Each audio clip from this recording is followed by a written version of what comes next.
Hello, leo tunapika omena, also known as small fish, aka Kisumu boys.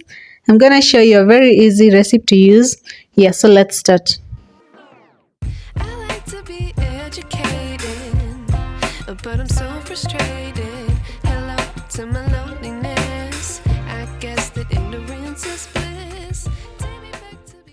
Weka omena zako kwa sinia, uzidondoe, uhakikishe kama kuna mawe utoe, na ziko safi, kisha chukua maji baridi, uzieke na uzioshe vizuri, lakini uhakikishe kuwa uko careful, sije ukadungwa na hizo mifupa ama sijui nitasema nini.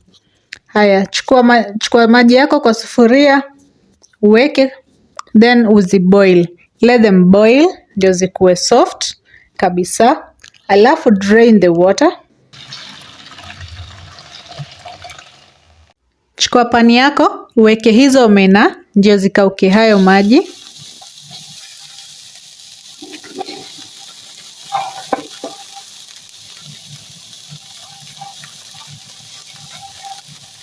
Once zimekauka, chukua mafuta yako, uongeze kiasi, huku ukikoroga, ndio ziendelee kuiva. While doing that, ukuwa umeshakata vitunguu vyako, and then ongeza vitunguu na ukoroge. Vitunguu kaa kimoja ama mbili hivi.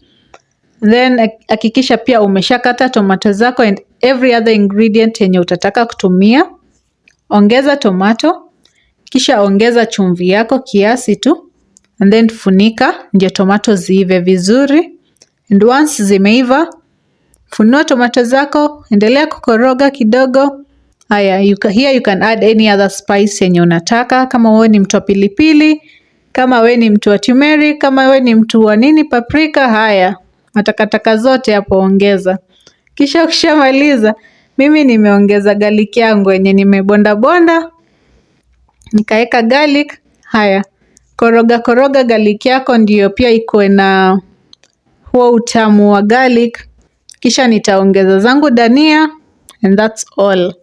Dania haifai kuiva sana, kwa hivyo nimeweka dania ndio pia iongeze, ilete hiyo rangi na pia iongeze ladha. By this time, just know kila mtu kwa ploti amejua kuwa unapika omena. Manake omena na harufu hazina siri kabisa. Kama umeenjoy kuwatch hii video, please give it a like na pia ucomment na usubscribe kama bado hujasubscribe. Kisha nitachukua limau langu, nilikamue hayo maji niyanyunyizie vizuri ndio pia yaongeze ladha. Lakini uhakikishe hizo tembe zenye zimeanguka hapo kwa chakula umezitoa, la sivyo chakula chako kitaharibika ladha. And tourists, my food is ready. Omena yangu, spinach na ugali. There is also a video that I did ya kupika ugali. You can check it out on my channel.